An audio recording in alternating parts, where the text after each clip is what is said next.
नमस्कार, मैं हूं अमोल और आप सभी दर्शकों का मैं तहे दिल से बहुत बहुत स्वागत करता हूं आरएमडब्ल्यू प्रेजेंट्स जस्ट टॉक इस सीरीज अंतर्गत पारावर्चा गप्पा इस प्रोग्राम में। और आज एक बहुत ही गंभीर विषय पे हम लोग चर्चा करने वाले हैं और आज का विषय है भारत में गोधन की स्थिति आजकल और उसका भविष्य। और उसी विषय पर बात करने के लिए आज हमारे साथ एक बहुत ही खास मेहमान है, उनके बारे में मैं आपको बता दूं। आज हमारे साथ राष्ट्रीय कामधेनु आयोग समिति के सदस्य, साथ ही राष्ट्रीय पंचगव्य अनुसंधान समिति के सदस्य और भारतीय जीव जंतु कल्याण आयोग बोर्ड समिति के सदस्य, साथ ही हमारे देवलापार में स्थित जो कि विश्व हिंदू परिषद द्वारा संचालित है ऐसे गो विज्ञान अनुसंधान केंद्र के समन्वयक सुनील मानसिंह का जी है। तो मैं इनका तहे दिल से बहुत बहुत स्वागत करता हूं। सुनील जी, आपका बहुत बहुत स्वागत है। स्वागत।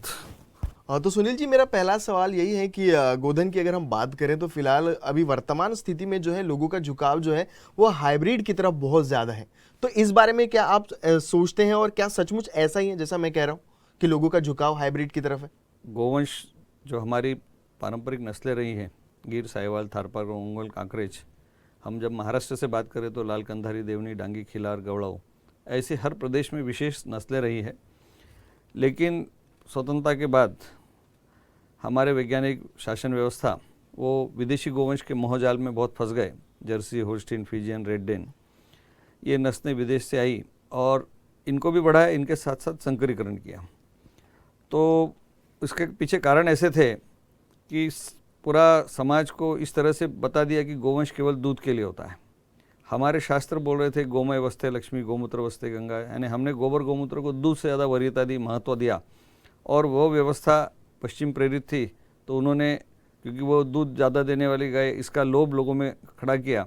बैल की जगह पर ट्रैक्टर लाए, रासायनिक खाद, कीटनाशक जहाँ पर गोबर गोमूत्र का उपयोग हो रहा था। एक प्रकार से गोवंश को हमने विस्थापित करने का या उसको एक प्रकार से दूर करने का इस एक साजिश बोल सकते हैं, षड्यंत्र बोल सकते हैं। और कालांतर में हमारी नस्लों को फिर संकरीकरण का शिकार होना पड़ा। तो इस स्थिति में ये पिछले 50-60 वर्ष ज़्यादा चलता रहा। लेकिन पिछले 20-25 वर्षों में स्वयंसेवी संगठन, जिस केंद्र से मैं आता हूँ, गो विज्ञान अनुसंधान केंद्र, ये पिछले 25 वर्षों से भारत सरकार के बहुत श्रेष्ठ वैज्ञानिक, उसमें मुझे उल्लेख करना होगा doctor Raghunath ji Mashelkar, doctor Ramswaroop Chauhan, Devendra Sadana, doctor Dakshinkar, ऐसी एक विशिष्ट परंपरा रही है। उसमें कृषि वैज्ञानिक, पशु वैज्ञानिक, पंचगव्य के, आयुर्वेद के वैज्ञानिक, तो इन सब के माध्यम से हमने देखा कि हमारा गोवंश वो विशेष है और उसकी गुणवत्ता अपने आप में सारे गव्यों के हिसाब से, यानी गोबर, गोमूत्र, दूध, दही, घी, छाछ के हिसाब से। तो अब वो संकरीकरण पर निश्चित रूप से रोक भी लग रही है और शासन की नीतियाँ, वो राज्य की हो या केंद्र की हो, उसमें बहुत बड़ा बदलाव। और इस समय तो भारत सरकार ने सुनिश्चित किया है कि हमारी सारी नस्लों को बचाना, संरक्षण, संवर्धन करना। तो इन नस्लों में अब काफ़ी सुधार हो रहा है, काफ़ी बदलाव आ रहा है और हम उसके लिए बहुत संघर्ष कर रहे हैं। ये गोवंश हर स्थान पर उसकी प्रतिष्ठा फिर से हो, क्योंकि वो दीर्घकालिक व्यवस्था है। उन संकरीकरण के दो दोष हैं, वो भी हम समाज के सामने ला रहे हैं और वैज्ञानिक व्यवस्था भी उनको स्वीकार कर रही है। तो अतः हमको इस विषय को पूरी गंभीरता से, और आपने इस विषय को ही चुना है, ये विषय अपने आप में बहुत महत्व का है और समाज को इसके लिए शिक्षित करना, जागरूक करना बहुत ज़्यादा आवश्यक है। सुनील जी, मैं कह रहा था कि हमारी भारत सरकार जो है वो भी अभी बड़ी संवेदनशील हो गई और इस दिशा में प्रयत्न कर रही है। लेकिन मैं ये कहना चाहूँगा कि लोगों में ऐसी धारणा है कि भारतीय नस्लों से शायद उन्हें लाभ नहीं होता। क्या यही वजह है या फिर हम लोग भारतीय नस्लों की बात करें तो उनसे भी हमें लाभ होता है? देखिए, हम लोग अर्थ के युग में जी रहे हैं। लाभ हानि तो हर जगह तोली जाएगी, बराबर। लेकिन सबसे बड़ी समस्या है जो शासन की बहुत स्थानों पर जो सोच बन जाती है, जिसको हम अंग्रेजी में शॉर्ट टर्म गेंस, अल्पकालिक लाभ, वो रासायनिक खेती होगी, वो नस्ल होगी, या हमारे जैसे आज हम चिकित्सा पद्धति या बहुत सारे हमारे जीवन की स्थितियाँ, उसमें शासन तत्काल लाभ वाली स्थिति को जल्दी पकड़ता है, स्वीकार करता है, क्योंकि अधिकारी, वैज्ञानिक, वो उसकी तरफ ज़्यादा झुकाव उनका हो जाता है। लेकिन अब ध्यान में आ रहा है कि ये अदूरदर्शितापूर्ण जो काम रहे वो खतरे के कार्य रहे और हमने हमारी मूल नस्लों को, इनको खोने का जो कार्य है, क्योंकि केवल दूध के लिए उन नस्लों की तरफ ध्यान दिया गया। अब शासन को और शासन के वैज्ञानिक, चूँकि हमारे केंद्र से हमने विशेष शोध कार्य किए, जैसे गोमूत्र अर्क के हमने 5 से ज़्यादा पेटेंट लिए, गोमूत्र कीट नियंत्रक के पेटेंट लिए और उसकी व्यापक गुणवत्ता समझ में आई। तो अब गोबर गोमूत्र पर ध्यान जा रहा है और अब शासन को ध्यान में आ रहा है कि हमारे देशी नस्ल हमारे वातावरण से ज़्यादा, जिसको बोलते हैं, वो मेल खाती है और उनको बचाना।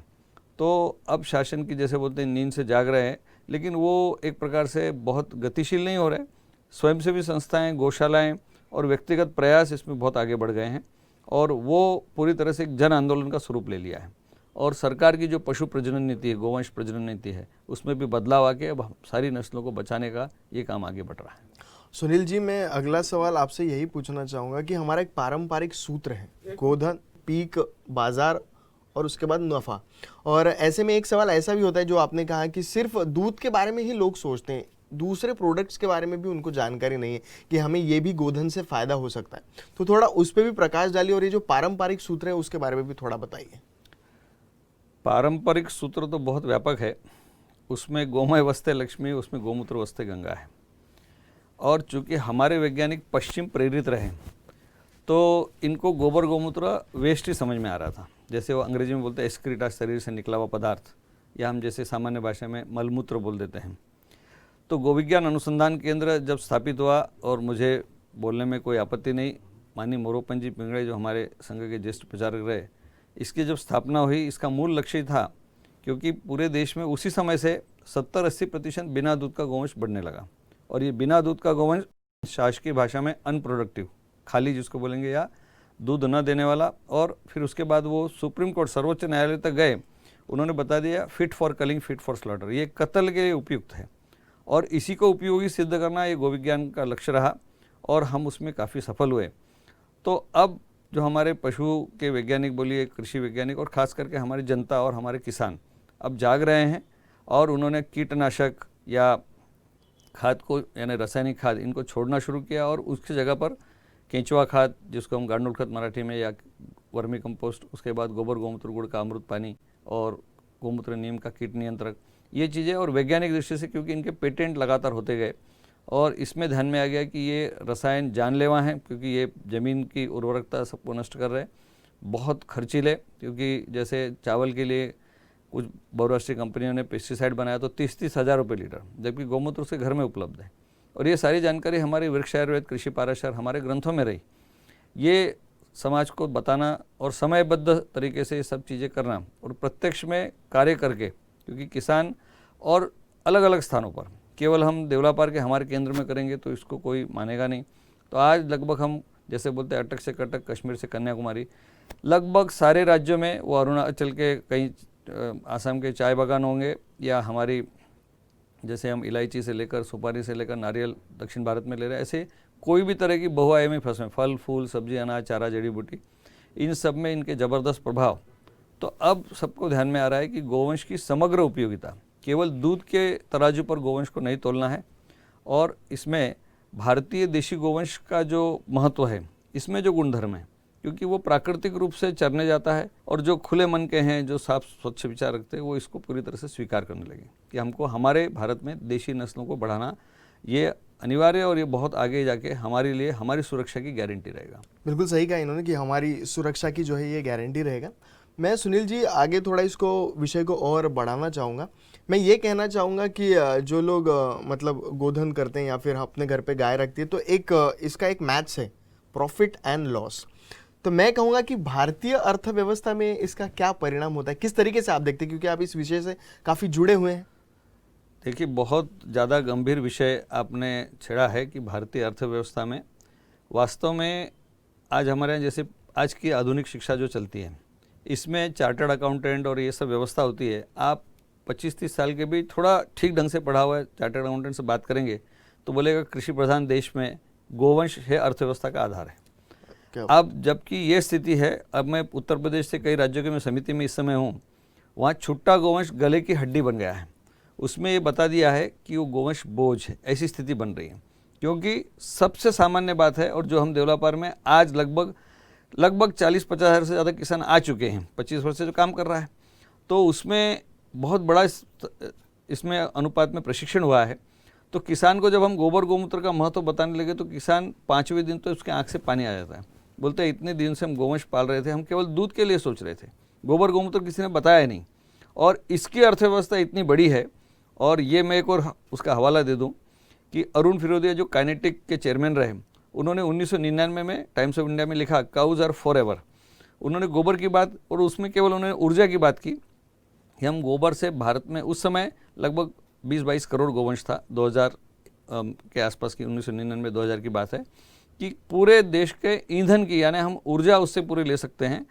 और उसके आगे जाके हम बात करेंगे कि हम जो खाद वगैरह, कंपोस्ट और गौमूत्र से कीट नियंत्रक, तो योजना आयोग ने, हमारे मनोहर जी परचुरे जो हमारे मार्गदर्शक रहे, उन्होंने पुस्तक लिखी, तो योजना आयोग ने, ये भी 2001-2 की बात थी, उन्होंने स्वीकार किया कि हम 1,70,000 करोड़ अनावश्यक खर्च कर रहे हैं। किसमें? रासायनिक खाद, कीटनाशक और बीज, पेट्रोल डीजल की सब्सिडी, केवल 5 में। और ये बात है 18-19 साल पहले की। यानी आप अभी इस समय सोच सकते हैं, अभी हम गाँव में काम कर रहे हैं। बंगाल के 350-400 गाँव में गौ सेवा परिवार हमारे साथ कार्यरत है।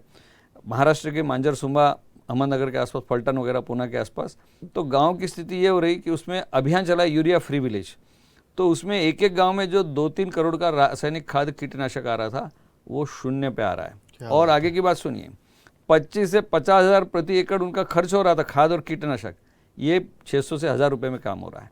तो अर्थव्यवस्था गोवंश के इर्द गिर्द फिर से घूमने लगेगी और हम गाँव को स्वावलंबी, रोजगार युक्त, और जैसे हम हमारे मनीषी लोग ग्राम स्वराज की बात करते थे, तो उस तरफ हम आगे बढ़ रहे हैं। और ऐसे गांव के गांव बदल रहे हैं जहां गोवंश आधारित पूरी जीवन पद्धति, तो निश्चित रूप से हम लाखों करोड़ की बचत और लाखों करोड़ का अच्छा उत्पादन, इस तरफ आगे बढ़ रहे हैं। क्योंकि अब जैविक अन्न से लेकर सारी चीज़ों की मांग, अब समाज जागरूक हो रहा है। देशी गोवंश का दूध, उसकी मांग बढ़ रही है, 200-200 रुपये लीटर तक कुछ विशेष गौशालाएं, और घी 2-4 हज़ार रुपये से लेकर 5-6 हज़ार, बहुत अच्छी बात नहीं है, लेकिन क्योंकि अब कम है, मांग अच्छी बढ़ रही है, तो सब जगह उसको योग्य मूल्य देकर और उसको लिया जा रहा है। और उसमें एक महत्व की बात कि गौमूत्र भी 15-20 रुपये से लेकर 50 रुपये लीटर तक बिकने लगा है, केवल गौमूत्र, बिना प्रोसेस किया हुआ, यानी नेचुरल, एकदम प्राकृतिक। तो ये सब जगह ये जो स्थितियां हैं, ये बदलाव के संकेत, और सबसे बड़ी बात, ये अर्थव्यवस्था को आधार देने वाले, क्योंकि हम रसायन केंद्रित जो काम कर रहे थे, पर्यावरण से लेकर सारा नुकसान कर रहे थे, हमारे स्वास्थ्य से लेकर, हमारे को विश्व स्वास्थ्य संगठन चेतावनी दे रहा था कि भारत के 87%, 87% को कैंसर हो सकता है, डायबिटीज़, डायबिटिक कैपिटल, कई तरह की बातें, ये सब पर विराम लग रहा है। और मैं बोल सकता हूँ, पश्चिम की दुकानदारी या पश्चिम का आसुरी षड्यंत्र, इस पर हम रोक लगाने में बहुत हद तक सफल हो रहे हैं, आगे बढ़ रहे हैं। सुनील जी से बहुत ही अच्छा चर्चा हुई है, और सबसे खास बात तो मैं यही कहना चाहूँगा कि इनसे बात करने के बाद मुझे यही ध्यान में आया कि गोवंश और गोधन जो है हमारे भारत का एक बहुत बड़ा हिस्सा रहा है, और हमारे किसान भाइयों के लिए बहुत ज़्यादा मदद होगी अगर वो ज़्यादा फोकस करते हैं इस चीज़ पर।